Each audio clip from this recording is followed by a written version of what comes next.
জনাব তারেক রহমান কি চরমোনাইকে কোনো মন্ত্রিত্ব দিবেন? তারেক রহমান তো পীর সাহেব চরমোনাইয়ের বাসায় গেলেন, সাক্ষাৎ করলেন, ভালো, চরমোনাই খুশি খুশি। চরমোনাইয়ের মুরিদরা তাদের নতুন আহ আকাবিরের কাছে মন্ত্রিত্ব চেয়েছেন। তো মজার বিষয়, দিবে কিনা, মনে হয় দিবে না, আপনারা পাবেন না। একজন এমপি হয়েছে টেনে টুনে, কিন্তু মন্ত্রিত্ব পাবেন না, এটা সম্ভব না। এটা তারেক রহমান নিজেদের লোকজনই দিতে পারছে না, আপনাদেরকে দিবে না। আর তারেক রহমান সরকার কোন হুজুর তার সাথে আছে ওইভাবে এই দায় নিবে না। তাদের দৃষ্টিভঙ্গি ভিন্ন। ওভারঅল দেশ ভালো চালাবে, এটা আমার বিশ্বাস। তো চরমোনাইয়ের লোকজন মন্ত্রিত্ব পাবেন না, বাসায় গেছে এটা নিয়ে খুশি থাকেন। তবে আহ সম্ভাব্য প্রধানমন্ত্রী বা সরকার প্রধান তিনি বিরোধী দলীয় নেতাদের সাথে দেখা করছেন, বিষয়টা এরকম। কিন্তু সেখানে এর আগে জামাতের আমির ডাক্তার শফিকুর রহমান, নাহিদ ইসলাম এদের বাসায় গেছে।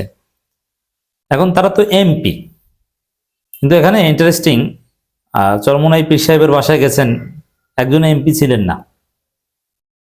তো এমপি ছাড়া যাদের সাথে সংসদে কোনো দেখা সাক্ষাৎ হবে না, এখানে সম্পর্কটা তো এখন সংসদে, রাজনীতিটাকে আমরা সংসদে নিয়ে যেতে চাই। রাজপথে যেন ওরকম দরকার না হয়, আকাম না করলে তো আর রাজপথে নামার প্রয়োজন হবে না। তো সেখানে চরমোনাইয়ের যাদের সাথে কথাবার্তা বললেন তারেক রহমান, তারা তো কোনো সংসদে না, তাদের সাথে এই সাক্ষাতের ওইরকম তাৎপর্য কিন্তু নাই, এটা সান্ত্বনা পুরস্কার। কিন্তু শফিকুর রহমান এবং নাহিদ ইসলাম এদের সাথে সংসদে ইন্টারাকশন হবে, রাজনীতিটা এখন বিটুইন দেম, অ্যামংস দেম, সেই জায়গায় এটার একটা তাৎপর্য আছে। যাই হোক, পীর সাহেব চরমোনাই বাংলাদেশের ৫ম বৃহত্তম দল, এটা কিন্তু জেনে রাখেন। নির্বাচন হয়ে যাওয়ার পর দলের ক্যাটাগরাইজেশন সহজ, আপনাকে যেভাবে বলতে হবে বিএনপি বাংলাদেশের সর্ববৃহৎ দল, কিন্তু রিয়ালিটি বিবেচনায় জামাত সর্ববৃহৎ দল, কারণ বিএনপি সবচেয়ে বেশি ভোট পেয়েছে, ভোটের হার অনেক 50+, এটা মূলত আওয়ামী লীগের ভোট সহ। কিন্তু অরিজিনাল দলীয় ভোটে বিএনপি জামাত সমান সমান, অথবা বিএনপি একটু ছোট হতে পারে, কিন্তু যেভাবেই হোক না কেন ভোট যেহেতু পেয়েছে, যেমন জামাত যাদের ভোট পেয়েছে সবাই কি অরিজিনাল জামাত না, হিন্দুদের ভোট, খ্রিস্টানদের ভোটও জামাত কম বেশি হলেও পেয়েছে। তো এটা একটা কোয়ালিটি, আওয়ামী লীগের ভোট অর্জন করতে পারাও একটা রাজনৈতিক দক্ষতা। তো এখন আমি নিঃসন্দেহে স্বীকৃতি দিব, এবং এটাই রিয়েলিটি। এর বিপরীতে বললে আপনি মিথ্যা কথা বলছেন, যে বিএনপি বাংলাদেশের সর্ববৃহৎ দল, second largest political party in Bangladesh now Jamaat Islami. Third কে, চরমোনাই থার্ড ছিল, এখন চরমোনাই থার্ড নাই, third largest political party NCP, 6 জন এমপি আছে এবং ভোটের রেট 3.5%-এর উপরে ভোটের হার।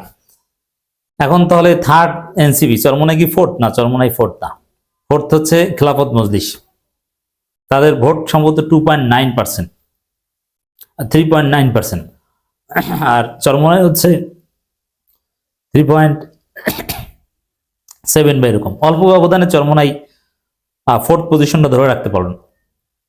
চরমোনাই রাজনীতিতে 5ম বৃহত্তম রাজনৈতিক দল, বুঝতে পারছেন কোথায় গেছে? একটা সময় ভাব নিত চরমোনাই যে তারা সর্ববৃহৎ ইসলামী দল, এখন 2য় বৃহত্তম ইসলামী দল না, মামুনুল হকের দল তাদের চেয়ে বড়। এবং যদি জামাত আর চরমোনাই, এটা তো তুলনা অযোগ্য, ওই আগে যেটা বলতো যে সূর্য এবং হারিকেন ওইরকম। তবে মামুনুল হকের দল চরমোনাইয়ের চেয়ে অনেক দূরে এগিয়ে গেল, এনসিপির সাথে তুলনাযোগ্য না। এনসিপি অনেক বড় কিছু, 6টা এমপি, আপনি চিন্তা করছেন? এবং বিএনপির সাথে থাকলে নিঃসন্দেহে তারা মন্ত্রিত্ব পেত কমপক্ষে 2-3টা। নুরুল হক নূরের মতো ধৈঞ্চা দল, তারাই এমপি হয়ে, যদি নুরুল হক নূরকে ব্যাপক ইঞ্জিনিয়ারিং করে জেতানো হয়েছে বলা হচ্ছে, যাই হোক যেভাবে হোক জিতেছেন এবং মন্ত্রীও হবেন। নুরুল হক নূরের মতো তো গুরুত্বপূর্ণ না, এটা তো বলতে, তাহলে তো গুরুত্ব বিবেচনায়, সব দিক বিবেচনায় ষষ্ঠ, পঞ্চম না। 5ম নম্বর দিয়েছিলাম প্রথম থেকে, এখন 6ষ্ঠ নম্বর নিয়ে থাকেন আপনি। 5ম নম্বর গুরুত্বের দিক থেকে, শুধু ভোট না, কিন্তু ভোটের বিবেচনায় চরমোনাই 5ম, যেহেতু মন্ত্রী হতে যাচ্ছে, সব দিক বিবেচনায় 5ম অবস্থানটা কিন্তু ভিপি নুরুল হক নূরের দল গণ অধিকার পরিষদ পায়। যাই হোক, চরমোনাই জামাতের সাথে জোট না করে কত বড় ভুল করলো, দেখলেন যে এখন 6ষ্ঠ গুরুত্বপূর্ণ, খাওয়া নাই। এখন যাই হোক, তারেক রহমান গেছেন তার বাসায়, এটা আমার মনে হয় চরমোনাই সবচেয়ে বড় অর্জন। কারণ প্রধানমন্ত্রী তার বাসায় গেছেন, স্বাভাবিকভাবে প্রধানমন্ত্রীর সাথে পীর সাহেব চরমোনাই বা এদের সাথে দেখা সাক্ষাৎ হওয়ার সুযোগ তো আর হবে না, কারণ এখন থেকে রাজনীতি, রাষ্ট্র এটা সংসদ কেন্দ্রিক। তো যারা সংসদে না, তাদের সাথে তারেক রহমান ওইভাবে ইন্টারাকশন হওয়ার কথা না।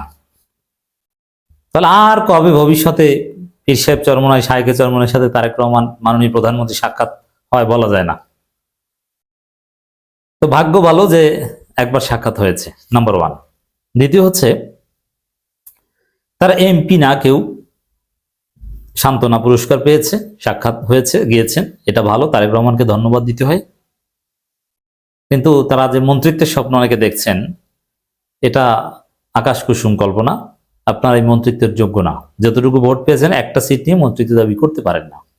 অনেকে করছেন, দলীয়ভাবে দাবি করেন নাই জানি, কিন্তু ব্যক্তিগতভাবে অনেক মুরিদ এটা স্বপ্ন দেখে, জামাতের সাথে জোটে থাকলে তো জামাত ক্ষমতায় যেত, অতএব জোটে নাই, এখন আমরা আমাদের কারণে আপনারা ক্ষমতা এসেছেন, এখন মন্ত্রিত্ব দেন। কি আবদারটা!